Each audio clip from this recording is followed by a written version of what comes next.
Global electric vehicle sales surged in March, driven by robust growth in China as well as Europe. Sales of EV and plug-in hybrids jumping 29% year over year. That is nearly 2 million cars. China led the charge with a 36% sale increase. Europe right behind. A more modest uptick in EV sales for the United States and Canada, about 12%. In contrast, Tesla's global sales were down 13% in March year over year. Here in the United States, President Donald Trump says he is considering a short tariff reprieve for automakers. Global automaker stocks were up on that news on Tuesday. Now, Trump on Monday said he wanted to help car companies that need more time to switch all their production to the United States. Trump first announced a 25% tariff on car imports in late March, and he described them at the time as permanent. Okay, to help us talk through all the new tariffs and how the auto industry is going to respond, we're joined by Paul Fix. Paul is an automotive journalist with Car Coach Reports. Paul, good to see you. Thanks for taking time to chat with us. Of course. Thank you so much for having me. Now, the auto industry did get a bit of a reprieve, as we just mentioned, with Trump's pause. That's what he's using, pause on the tariffs, but it really doesn't address the main issue. So how are automakers going to respond, or are they responding to these supply chain challenges? Some of them already have responded. So we're currently looking at about 60% of our factory capacity right now here in the US. And a lot of companies have already said that they're going to increase that capacity. Now, of course, people like the UAW president is really pushing to support Trump this particular move here because they want an up to 100% U.S. capacity. And we're looking at all sorts of different kinds of components, steel factories from companies like Hyundai Global.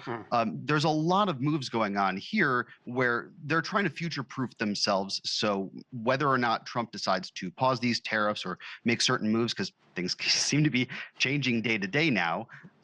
Very fluid. They want to make sure that, yeah, exactly. They want to make sure that they're protected moving forward. Plus, it might actually be cheaper for them to build their cars here. Well, with the tariffs, I presume that it would be, but what kind of adjustments are also being made? Trump said he was putting the tariffs on hold, but in the same breath, he talked about the U.S. automakers bringing those parts here. A lot of them come from Mexico, Canada, China.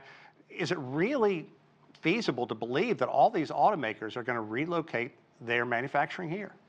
Well, not all of them are, but there's also certain agreements that they can take advantage of to kind of ease that pain. The USMCA is a big part of that.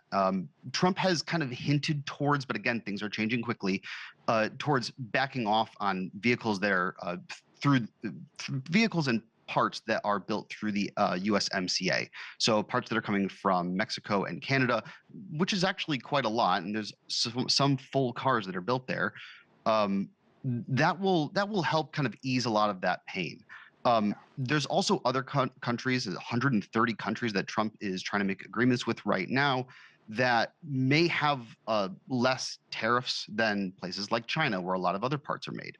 So it could be that we're just looking at a shift in where parts are made and how they get here.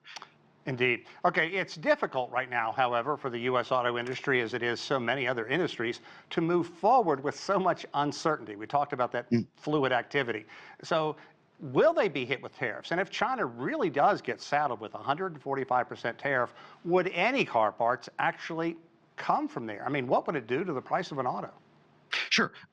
That's actually a little bit more complicated because it's kind of based on where the parts come from, what percentage of a vehicle is built of certain parts, how expensive those components are, and of course, how much tariffs and taxes are applied to each of those individual parts.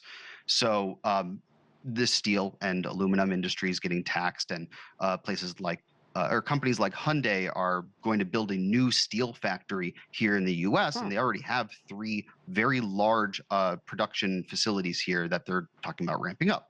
So when you're talking about the tariffs on the individual components, it's not really that your car is going to be 25% more expensive. It's more so that, if 50% of your car is built in the U.S., just components wise. Sure. And then you apply the tariffs to the other 50%. And maybe that's not even half of the value of the car, or maybe it's more than the value of the car. It's only going to be the 25% based on those individual components, and then whatever differences there might be for microchips or glues, because they use aerospace glues in the construction of chassis. Yeah. It could be companies like NVIDIA, and where they're building their microchips, which power quite a lot of cars' infotainment systems, and they're partnered heavily with Tesla. So it's not really a 25% increase. It's more like maybe a couple $1,000s here, or for certain cars like Ferraris, which are all hand built in Italy. Those are going up about 10%. But I don't think anybody's going to worry about a 10% increase when you're buying a $500,000 or $1 million or a $2 million car. Sure, but break it down for consumers. I mean, you talked about, is there a way, or is it just too much unknown now, what these tariffs are going to do to consumers, how much it's going to affect the final price tag of a vehicle? So right now, it's not going to affect the final price tag at all. So if you're considering going and buying a car, don't rush, because you have until the 2026 models. Actually, really any vehicle that's hitting the ground from now going forward is going to have a tariff on it. And it's, of course, going to fluctuate based on the components. But if there's a car sitting on the lot right now, and many dealerships have up to 4 months worth of inventory, some cars have been sitting in the lot for over a year. You don't really have to worry about how these tariffs are going to affect you. Go ahead, buy your car. And if you ever go to a dealership that has an extra line item where they increase the price because they say, oh, well, this is the extra cost of the tariff, that car's already been sitting on that lot. Do not pay that price. Go find another dealership. Good stuff. That's how it's going to affect you directly. I would never suggest that an auto dealer would do anything unscrupulous to try to get you in that car. I would never, but keep your eyes open and do your research. Indeed. Paul Fix, thanks so much. We appreciate it. Thank you.